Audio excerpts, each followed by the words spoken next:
Wal munafiqu yatakallamu tsumma yatafakkar. Orang yang munafik itu ngomong dulu baru mikir. Nah, Oh gitu. Berarti Assalamualaikum warahmatullahi wabarakatuh. Kita kembali lagi bersama Santri Banten ya. Hey, Bung Pais. Oke. Diem aja. Siap. ya, Semangat. siap. Ah, semangat dong harus lah. Ya, enggak ini Cakep. dengan polemik yang masih itu aja ya tentang nasab atau habaib gitu ya. Banyak sih netizen yang bilang tuh ini tuh penggiringan opini ya tentang Pilpres 2024 gitu ya. Yang saya pengen sedikit nanya sih ke Gus tentunya ya terutama ya. Apakah perkara nasab ini erat kaitannya dengan politik? Bisa dijawab? Politik dari mana? Jadi sampai saat ini kan untuk capres, calon presiden, capres, cawapres belum muncul. Belum ada ya. Oh, atau ngapain pusing-pusing dan menjustifikasi dengan mengait-ngaitkan Iya, iya. permasalahan nasab dengan permasalahan politik. Nah, Tapi jadi Gus, maaf Gus ya. hmm, Itu yang ngomong seperti itu, itu habaib di depan jamaah dan cukup tenar namanya. Itu bukan hanya satu dua loh, banyak yang ngomong banyak ternyata. perkara ini tuh ada kaitannya dengan politik gitu. Silakan Dia lanjut. itu Gus. justifikasi. Justifikasi jelas itu ya. Buktinya apa gitu Buktinya kan? Kalau memang dia itu menuduh gitu. Betul. Katakanlah pendukung-pendukung dari Kiai Haji Imaduddin Usman Al-Bantani. Kalau memang itu motifnya adalah politik, ya kan? Buktinya apa? Tuduhan ini mah ya. Tuduhan bahwa ini adalah politik, ujung-ujungnya politik. Buktinya apa? Kalau memang nggak ada bukti berarti dia sudah suudzon menuduh orang lain tanpa bukti. Berarti tuduhan yang modelnya seperti itu otomatis apa? Tertolak dengan sendirinya. Tertolak dengan sendiri. Iya betul. Makanya jadi orang rada cerdas dikit gitulah. Dikit aja nggak usah banyak-banyak ya Gus ya. Iya benar. Emang motifnya apa gitu? Sampai sekarang gitu, tetap kekeh gitu membahas tentang masalah-masalah nasab gitu. Menurut Gus. Yang pertama, Gus Pais. yang pertama itu terkait mengenai oknum-oknum dai. Di mana dai-dai atau oknum-oknum dai tersebut itu sudah memprovokasi masyarakat untuk membenci seseorang. Khususnya tidak hanya membenci kepada seseorang, tapi sampai membenci kepada pemerintah. Dai Itu ya, kan. dai. Oknum dai. Yang Habib itu. Ya oknum Habib, oknum dai itu Saya ya. tahu sebenarnya. Tahu kan Saya sebenarnya tahu. kan. Saya tahu. Nah sehingga hal inilah yang dilakukan oleh orang-orang yang mencintai NKRI gitu kan. Semata-mata tujuannya adalah demi terselamatkannya NKRI dan jangan sampai terjadi seperti apa yang terjadi di Timur Tengah, seperti di Irak, ya, seperti di Mesir, seperti di Libya dan negara-negara Arab lainnya. Gitu, Yaman termasuk itu. Zaman itu. Yaitu karena ketidakserasian antara ulama dengan umaro. Nah, sementara di Indonesia dari semenjak dulu gitu kan, bahwa bahkan untuk kemerdekaan Indonesia sendiri itu dipengaruhi oleh ulama-ulama yang memperjuangkan kemerdekaan Indonesia. Kan sampai-sampai Habib Muhammad Asad bin Syahab itu menyusun sebuah kitab. Ini kitabnya. Ini Al-Alamah Muhammad Hasim Asy'ari Wadi' Labinat Istiqlal Indonesia. Ya kan? Karya dari Habib Muhammad Asad bin Ali bin Syahab. Itu beliau menceritakan tentang jasa dari seorang Hadratus Syekh Kiai Haji Hasim Asy'ari untuk kemerdekaan Indonesia. Itu kan jelas. Dari semenjak dulu, katakanlah mulai berdirinya Nahdlatul Ulama tahun 1926 sampai saiki. Jadi antara ulama dengan umaro itu Pendampingan ya. berdampingan, akan selaras gitu. Gak bisa ulama tanpa umaro tanpa ulama pun sama. Gitu, itu untuk motif pertama ya, untuk menjaga NKRI. NKRI ini ya. Kemudian yang kedua, ada oknum Habib juga yang menafikan keturunan Wali Songo. Nah, Kayaknya saya tahu juga. Kayaknya saya tahu juga. yang menafikan keturunan Wali Songo. Lalu apakah semua dari anggota Wali Songo itu yang terdiri dari beberapa Turunan generasi, ya kan? Kan Wali Songo itu tidak hanya satu generasi yang kita kenal dengan makam-makam Betul. Wali Songo yang di Jawa Timur itu ada 4, ya kan? Di Jawa Tengah ada 3, kemudian di Jawa Barat itu ada 1. Nah ternyata itu ada beberapa generasi, gitu. Misalnya seperti Syarif Hidayatullah atau Sunan Gunung Jati, Kanjeng Sinuhun Sunan Gunung Jati. Itu katakanlah dalam umur itu sangat junior dibandingkan dengan Sunan Ampel. Ya kan? Nah, sehingga di situ oleh Kiai Haji Agus Sunyoto dalam bukunya Atlas Wali Songo, di sana ternyata Wali Songo itu terdiri dari beberapa generasi. Ada 4 generasi kalau tidak salah. Nah, sehingga apakah mungkin dari seluruh Wali Songo yang jumlahnya banyak itu, ya dari beberapa generasi itu sama sekali tidak memiliki keturunan. Toh di Banten ini, ya kan ada Kanjeng Sinuhun Sultan Maulana Hasanuddin. Banten. Itu anak siapa? Itu putra siapa beliau? Kalau bukan putra dari Kanjeng Sinuhun Sunan Gunung Jati. Turunannya Itu kan banyak, beliau. ya kan? Bahkan turunannya sampai sekarang yang dikenal dengan Tubagus, Raden gitu. Kan banyak. Apakah itu mau dinafikan? Sehingga ya kan, muncullah di situ ada beberapa kiai yang tidak terima atas statement dari oknum Habib tersebut. Nah, Blonde, gitu. Kesimpulannya emang bukan politik ya, emang Bukan. dari situ tuh ya. Ya berarti reaksi Reaksi ya, secara personal lah Ya, ya. tidak akan ada reaksi, ya, tidak akan ada reaksi sebelum adanya aksi. Iya, Gitu kan, ada aksi ya ada reaksi gitu kan. iya. Ini pengen tahu loh tanggapannya ini nih, Gus Mas. Ini gimana sih tentang misalnya ada apa oknum Habib yang kayak gitu tuh, yang sosok bawa Agama. iya agama gitu, keturunan gitu. Saya ya tahulah terus gimana tuh, Pak? oknum itu memang dari dulu memang sangat disoroti ya gitu. Karena dia tuh kontroversi banget dari politik yang kemarin tuh ya, Iya. yang manggil Bapak Kasat Dudung itu dengan sebutan nama gitu kan. Dari dulu emang banyak yang tidak suka dengan Oh, yang gondrong gitu. Iya, Yang gondrong. gondrong. Udah dipotong tapi dia. Oh, udah dipotong. Jadi potong Di dengan mana nih? gondrong lagi sekarang. 15.000 ya di barbershop gitu. Iya. Dan perkara yang terjadi ya menafikan keturunan Wali Songo itu kan dari dia sendiri gitu kan. Berawal dari media sosial Nah, ya. iya berawal dari media sosial, makanya kita bantah di media sosial juga Iya, gitu loh. iya. Bukan kita nggak mau tabayun, Iya. karena dia apa namanya menafikan keturunan Wali Songo di media sosial, dia lagi streaming posisinya gitu. Makanya kita bantah di media sosial juga gitu. Iya. Iya. Ini kan dia menafikan keturunan Wali Songo. Dia bilang terputus Terputus. Statementnya gitu Meskipun ada dari perempuan. dari perempuan gitu kan. Siapa yang terima gitu kan? Oh, iya. Pasti nggak terima banyak ya kan? Eh, Misalkan saya nih punya bapak gitu kan, ada orang di depan saya ngomong nggak punya anak, sedangkan saya anak dia gitu kan. Ari aing anak saha. Aing anak saha. Atau pasti itu terima gitu. Iya benar. Dia ngomong gitu dasarnya di mana kan gitu merenya. Iya. Terus di sisi lain kan, saya tambahin ya. Iya, seru. Ketika dia sudah diingatkan, ya kan, atas kesalahan tersebut, akan sikap ketidakterimaan Duriyah dari Wali Songo. Bukannya dia, iya saya salah, gitu. Tapi lempar batu sembunyi tangan. Dia bawa-bawa apa itu surat edaran dari Robithah Awal Alawiyah, bahwasanya Wali Songo itu tidak memiliki keturunan. Bilang kalau nggak punya data. Yes. Nah, beda antara tidak memiliki data dan tidak memiliki keturunan. Yes. Gitu kan. Cuman beda antara tadi itu tidak memiliki data dan tidak memiliki keturunan. Nanti saya cuplikan itu. Silsilah Wali Songo atau Wali Songo ya. Jadi di sini kita lihat ujung-ujungnya hanya sampai terakhirnya saja. Sunan Giri, kita nggak tahu turunannya setelah itu. Ya Hasanuddin, Sultan Banten. Ya. Tapi jangan kita mengatakan bahwa mereka tidak punya keturunan. Punya, cuman kita tidak punya catatannya. Kita tidak punya catatannya. Statement dari Robithah Alawiyah bahwa mereka itu tidak memiliki data tentang keturunan-keturunan Wali Songo. Nah, ini dia sudah salah ya tadi, oknum Habib tadi itu ya.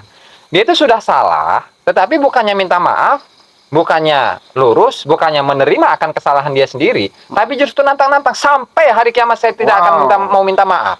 Nah, itu kan makin kesel gitu Iya. kan otomatis. Nah, orang yang seperti itu, Gus ya, coba tolong diuraikan apa sih bentuk itu? Apa sebetulnya yang sampai dia seperti itu apa gitu? Yang Apa ada pengen landasannya? apa pengen viral gitu, Betul. atau pengen gimana gitu ya. Jadi gini, karena di sini latar belakangnya adalah tasawuf ya. Ini dalam sebuah kitab yaitu Jala'ul Khotir, karya dari Syekh Abdul Qadir Al-Jilani rahimahullahu taala. Beliau membicarakan tentang orang yang yatakallamu tsumma yatafakkar.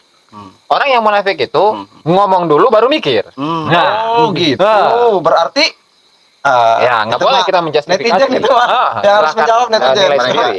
Dari kita belum ini bos gitu. Oke. Di sisi lain, penjelasan berikutnya. Lisanul mu'mini wara'a aklihi wa qalbi. Lisannya orang yang mukmin itu ada di belakang akal dan hatinya. Jadi lebih mendahulukan kejernihan hati, kejernihan akal, baru kemudian dia berbicara. Nah, tapi kalau orang yang munafik, walisanul munafik amama aklihi wa qalbi. Berarti kalau lisannya orang munafik itu berada di depan hati dan pikirannya. Artinya ngomong dulu ya, baru di situ terdapat kejernihan akal dan kejernihan hati. Kan gambar ta mangarana. Tapi Gus, maaf Gus, Hmm. kalau ternyata ke depan ini beliau meminta maaf gitu, gimana kita? Nggak usah beliau dia minta maaf. Oke. Nah, kalau dia Nggak minta cocok. maaf, atau belum tentu. Kenapa? Karena masalah ini sudah melebar Terlanjur. kemana-mana. Udah terlanjur melebar ya. Sehingga yang seharusnya dia adalah warga dari salah satu lembaga nasab, ya, dan Iya, iya. lembaga nasab ini harusnya Iya. menertibkan orang-orang yang seperti dia. Harusnya ya. Itu Lembaga harusnya. nasab harusnya menertibkan. Orang-orang yang seperti dia. Tapi Tapi justru membalik Gus. buktinya kan nggak ada. Kita yang di framing malah, Nah. kita yang seakan-akan menyerang habaib loh. Gitu. Seakan-akan yang dilakukan oleh orang-orang yang NKRI ini Iya. itu adalah suara kentut bahkan kan. Iya, pernah dengar tuh. Heeh. Kalau dia bilang nggak bakal minta maaf sampai kiamat, bisa jadi polemik ini sampai kiamat bakalan terus menerus gitu loh. Nah, Iya. kan oleh guru kita Bisa gitu kan udah di statementnya udah keluar bahwasanya Pak sudah ada solusi untuk menyelesaikan perkara ini gitu kan, dan itu bisa disimak di video sebelumnya ya kan, nggak perlu diulangi lagi di sini lah, lanjung kayak orang mah panjang tein. Iya, lagian gini loh, terus apa motifnya dia dakwah itu sebetulnya apa sih? Sebenarnya Betul. kadang nggak ada isinya juga gitu, kadang betul, cuma betul. isinya Iya, cuma iya. gitu aja. Jadi gitu. kembali kepada metodologi dakwah, bahwasannya melihat definisi dari dakwah. Dakwah itu kan mengajak. aja. Yang namanya mengajak itu kan politik di situ bermain. Artinya bagaimana caranya saya mengajak orang lain dan orang lain itu mau untuk mengikuti apa yang saya ajak. Nah, artinya begini, orang lain yang saya ajak ingin sholat, kan gimana caranya supaya orang lain itu mau sholat? Iya, iya. Ya kan? Betul. Tentunya dengan cara yang lembut, gitu Betul, kan. betul. Ada rayuan, kemudian menyebutkan keutamaannya Betul. dan lain sebagainya. Bukan malah isi dari dakwah itu merupakan cacian, makian, kemudian memprovokasi masyarakat untuk Tapi- membenci kepada orang lain. Tapi kalau untuk masalah ini sih saya setuju tuh sama Bahar Smith. Dakwah itu mengajak kan. Iya. Mengajak untuk menghasut. Ayo. Untuk itu setuju. Mengajak untuk Mengajak, Soalnya isinya gitu-gitu. ya, artinya yang namanya dakwah itu adalah mengajak kepada Allah Subhanahu wa ke situ taala ya. agar kita itu tunduk kepada Allah, patuh kepada Allah, menjadi kekasih Allah taala, ya kan, dan kita menjadi orang-orang yang mencintai Allah taala sebagai hambanya Allah taala, bukan hamba nafsu. Itu Pasti nggak diperbolehkan itu ya nggak diperbolehkan. mengajak kebencian itu. Ah. Meskipun mengajak Nggak, meskipun mengajak. kita benci ini, kita benci ini enggak ya. Enggak. Oh ya, saya mau nanya lagi nih ke Gus Faiz Oke, nih, oke, siap. tentang TKN ya di pesantren. Kalau di pesantren TKN Al Mubarak ini memperbolehkan nggak sih tentang membahas tentang nasab dan lain-lain gitu? Membahas tentang Iya, nasab. nasab gitu. Maksudnya gimana tuh membahas tentang nasab? Iya, belajar tentang nasab. Belajar mengenai nasab. Wah, nggak perlu ditekein juga ya. Itu mestinya itu mah hasanah apa ya? Hasanah yang perlu kita tahu lah. Tapi bukan untuk disebarluaskan, bukan untuk apa namanya, untuk diumbarkan, dibuat apa, diakui gitu loh. Ya, membanggakan diri segala macam iya, karena betul. nasabnya bagus Nah, gitu kan. itu mah hanya sekedar, kemarin sih sudah dibahas soal itu. Kan misalkan di Banten ada tuh bagus, Raden gitu ya. Hanya sekedar sebatas identitas bahwa di Banten ada keturunan Wali Songo juga lewat jalur Sultan Maulana Hasanuddin gitu. Itu kan nanti untuk apa namanya, nanti bisa mempererat persaudaraan kebantenan gitu. Gitu. Dan menjalin persaudaraan, memperkuat Betul, gitu kan. iya. Sehingga Iya. kita tahu mana yang orang-orang yang menjadi saudara kita dalam satu nasab, tidak hanya saudara seiman tapi ya senasab, ya senegara, ya seagama gitu kan. Betul. Kemudian di sisi lain kan tadi seperti yang dijelaskan sebelumnya bahwasanya ini tuh untuk NKRI sebenarnya. Iya. Kembali untuk lagi ke NKRI ya. betul, untuk merajut Hmm. persatuan dan kesatuan seluruh rakyat Indonesia. Iya. Gitu kan. Lalu ketika ada yang bertanya, loh, kamu ini kan orang tarekat, orang toriko, Iya, iya, iya. TKN gitu kan. Kok justru media yang digunakan itu artinya metode yang digunakan itu adalah dengan menyebarluaskan di media sosial. Apakah itu tidak bertentangan dengan ajaran tarekat itu sendiri? Gitu kan? Ya enggak. Kenapa? Karena kalau kita telaah dari referensi-referensi tarekat atau tasawuf, di mana orang yang ahli thariqah itu adalah mereka yang ketika mendapatkan kebenaran, menemui sebuah kebenaran, maka mereka akan memperjuangkannya secara maksimal. Betul. Gitu kan? Ya. Ketika mereka menemui sebuah kebatilan, ya mereka tentu akan melawan. Ya. Saya kasih contoh. Geger Cilegon ini baik ya. Nggak apa-apa. Diungkap lagi. Diungkap lagi. Geger Cilegon 1888 itu siapa yang memprakarsai Geger Cilegon itu? Ahli tarekat. Siapa? Syekh Abdul Karim Tanara. Yang mana beliau itu adalah guru daripada Syekh Muhammad Asnawi Caringin, Ya. Syekh Muhammad Sohib, ya, dan lain sebagainya. Banyak ahli tarekat untuk di Banten. Ketika terjadi ya ketidakadilan, kesewenang-wenangan, penindasan dari sisi sosial, dari sisi ekonomi, ternyata yang bergerak ini adalah orang-orang ahli tarekat. Ya, meskipun oleh sebagian peneliti dikatakan pasukan-pasukan yang berada dalam Geger Cilegon itu adalah petani. Jadi judulnya Petani-Petani Banten 1888. Pemberontakan Petani-Petani Banten 1888. Padahal itu isinya Padahal sebenarnya isinya adalah mereka para ahli tarekat, ahli sufi ya. ahli sufi. Ya. Di situ digerakkanlah ahli sufi ini untuk apa? Untuk melawan penindasan. Oh, berarti dulu ditindas berarti ahli sufi. Ditindas. Gimana nggak ditindas? Tahun 1882 atau 84 itu terjadi gunung meletus, Ya. ya kan? Di situ ada tsunami. Ya. Kemudian perekonomian lagi surut, lagi kemarau panjang, Oke. tidak ada bahan makanan. Kemudian binatang-binatang, hewan-hewan peliharaan itu ada penyakit. Terus oleh Belanda itu disuruh dibunuh semuanya, mau yang sehat mau yang sakit. Itu dibunuh semuanya. Lalu timbullah penyakit di situ di masyarakat, menyebar penyakit yang baru. Terus di sisi lain ada tambahan pajak yang tinggi, pajak jiwa, pajak rumah, pajak warung, Waduh. pajak sawah, Pajak ya kan? jiwa, Gus. Pajak jiwa, Gimana satu ceritanya persatu. Pajak perahu, pajak kapal, pajak warung dan lain sebagainya. Wow. Otomatis di sini kan tertindas dari banyak sisi. Betul. Nah, sehingga disitulah terjadi perlawanan Ya. kepada kolonial Belanda. Ah. Nah, sayangnya oleh siapa? Habib Usman bin Yahya sebagai mufti Batavia itu justru mengatakan apa? Gerakan ya perlawanan dari rakyat Cilegon kepada kolonial Belanda itu merupakan gerakan agama yang palsu, gerakan keagamaan yang palsu. Itu apa-apaan itu? Waduh. Nah, sehingga dari sini apa? Kita simpulkan bahwasanya orang yang ahli tarekat justru dia akan maju terdepan dalam mempertahankan kebenaran. Gitu. Pantes. Gitu. Ya soalnya ada juga netizen yang nyinyir-nyinyir gitu. Tarekat sufi kok apa ikut-ikut yang gini gitu.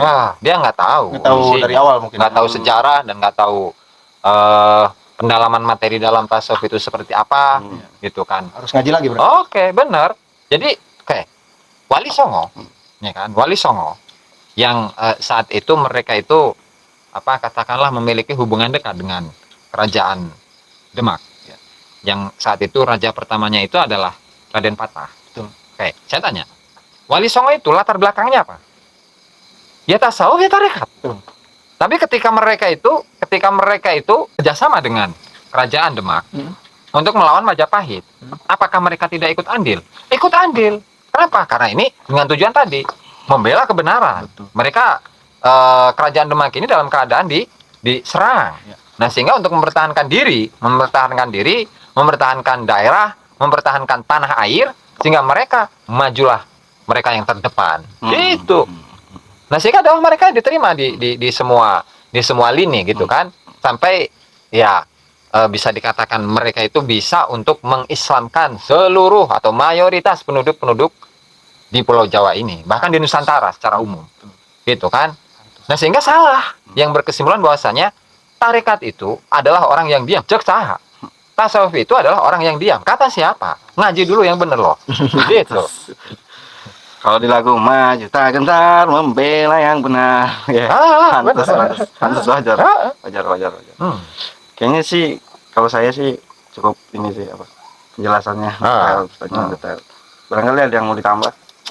Oke. Terkait nasab itu ya. Kesimpulannya. Terkait nasab itu ya menambahkan sedikit lah gitu. Iya. Nah, Nahdlatul Ulama itu kan punya adat tawassul ya. Punya adat tawassul. Kenapa kita mesti tahu turunan kita ke atas? Gitu. Tanjakan apa turunan? Turunan ya. Leluhur. Leluhur ya. Karena ya itu tadi Nahdlatul Ulama punya adat bertawassul, bukan Wahabi ya. Gitu. Kalau Wahabi kan nggak makean gitu. Karena kita ingin tabarruk sama turunan kita, barangkali ada yang wali itu, barangkali ada orang-orang yang kasih, soleh. orang-orang yang soleh gitu kan, bisa mendatangkan barokah kepada kita. Maka kita cari tahu di mana sih turunan kita itu gitu. Bin ke atasnya siapa gitu. Nah, akhirnya kita tawassul lil hadrati gitu. Abaina wa gitu ke atas terus. Sehingga secara kerohanian kita itu tersambung dengan leluhur kan gitu. Hanya Karena sebatas seperti itu. karena kalau tidak kita ini akan mendapatkan ruh perjuangan dari siapa gitu. Nah, itu. Ya ibaratnya kita punya guru-guru gitu. Kemudian yang bersambung misalnya kepada Hadratus Syekh Kiai Haji Hasyim Asy'ari. Beliau kan adalah seorang pejuang, seorang pahlawan nasional, dan seorang yang sangat memiliki jiwa nasionalisme yang tinggi. Kan? Sehingga ketika kita ini menghadiahkan Al-Fatihah atau apapun itu kepada beliau, Ya. ya otomatis mudah-mudahan ruh perjuangan yang ada dalam diri beliau itu pun juga sampai kepada kita. Betul. Hanya sekedar rohani. Betul. Kita percaya gitu. Kita percaya bahwa ada kemanfaatan yang bisa diambil lah Nah. dari leluhur yang soleh itu. Kadang-kadang ada santri gitu ya bertabaruk di makam para leluhurnya. Kadang-kadang sampai seminggu gitu minta foto gitu. Kadang-kadang orang yang nggak bisa ngaji sama sekali nggak bisa, itu bisa gitu dari karomah dari barokah leluhurnya gitu. Gitu. Ya. Tapi kita punya silsilah ke atas yang nggak untuk disebarluaskan, nggak Iya, untuk iya. Hanya mencakup ruang situ aja gitu. Iya, Viralkan gitu. Iya, cuma Enggak. disimpan kebanyakannya disimpan gitu. Iya. Itu yang asli. Iya, Yang iya. asli nggak perlu ngomong-ngomong gua ini nggak perlu. Iya, betul. Kalau ngomong-ngomong ya itu mungkin palsu Yang itu. yang palsu butuh pengakuan. Iya, betul kayak gitu. Kalau yang asli mah nggak butuh pengakuan. Iya, gitu gitu. kan. Benar. Gitu aja paling. Intinya Iya. orang itu tuh kapan minta maaf gitu sih. Sebenarnya beres ya, cuma itu doang ya. Iya, masalahnya. greget gua, Bang. Iya, Tahu itu. sebenarnya. Kan saya nggak mancing-mancing. Saya nggak mancing. Greget aja gitu. Iya. Ya udah kita akhiri aja Pak ya. Boleh. Ya cukup sekian dan terima kasih. Assalamualaikum warahmatullahi wabarakatuh. Waalaikumsalam.